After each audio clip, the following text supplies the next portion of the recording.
पुणे नाशिक राष्ट्रीय महामार्गावरील पिंपळवंडी बस स्थानक चौकात अचानक वळण घेणाऱ्या कारला पाठीमागून येणाऱ्या भरधाव गाडीने जोरदार धडक दिली।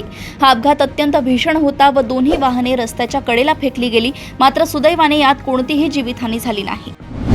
सातारा जिल्ह्यातील सर्व शाळांमध्ये सोमवारपासून 10वीच्या छापील गुणपत्रिका आणि प्रमाणपत्रांचे अधिकृत वितरण शिक्षण विभागाकडून सुरू करण्यात आले। या गुणपत्रिका मिळाल्यामुळे 11वीच्या ऑनलाईन प्रवेश प्रक्रियेत कॉलेजमध्ये प्रवेश घेण्यासाठी विद्यार्थ्यांना होणारा मोठा अडथळा आता दूर झालाय।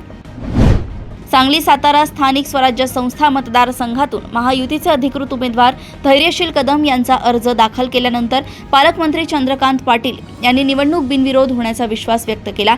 तसेच बंडखोर उमेदवार तानाजी पाटील यांच्याशी मुख्यमंत्री एकनाथ शिंदे स्वतः चर्चा करून त्यांची समजूत काढतील आणि ते अर्ज मागे घेतील असे त्यांनी सांगितले। कोल्हापूर महानगरपालिकेच्या ताफ्यात स्वच्छ महाराष्ट्र अभियानांतर्गत 3,71,00,000 रुपये किमतीच्या 8 आधुनिक रोड स्वीपिंग मशीन्स दाखल झाल्या आहेत। पालकमंत्री प्रकाश आंबेडकर यांच्या हस्ते या वाहनांचे लोकार्पण करण्यात आले असून मुख्य रस्त्यांची ताशी 5 किलोमीटर वेगाने स्वच्छता करण्यासाठी ही यंत्रे वापरली जाणार आहेत। सोलापूर स्थानिक स्वराज्य संस्थेच्या विधान परिषद निवडणुकीसाठी महायुतीतर्फे भाजपचे राजेंद्र राऊत यांनी आपला उमेदवारी अर्ज दाखल केलाय।